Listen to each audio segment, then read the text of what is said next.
To set your Samsung Galaxy S24 Ultra to speak the word you type aloud, swipe down the top of the screen and then tap setting icon. Scroll down the screen to find accessibility. Tap accessibility and then tap vision enhancement. Scroll down the screen. Under spoken assistant section, tap the gray on offset next to speak keyboard input allow until the switch turns blue to turn it on.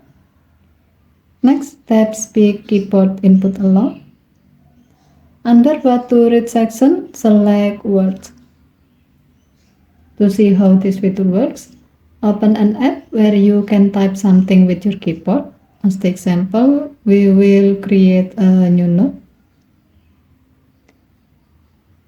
Now type something. You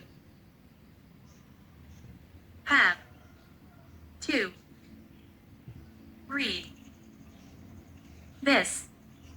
You can hear that once you tap the space key, your phone will read the word you type aloud.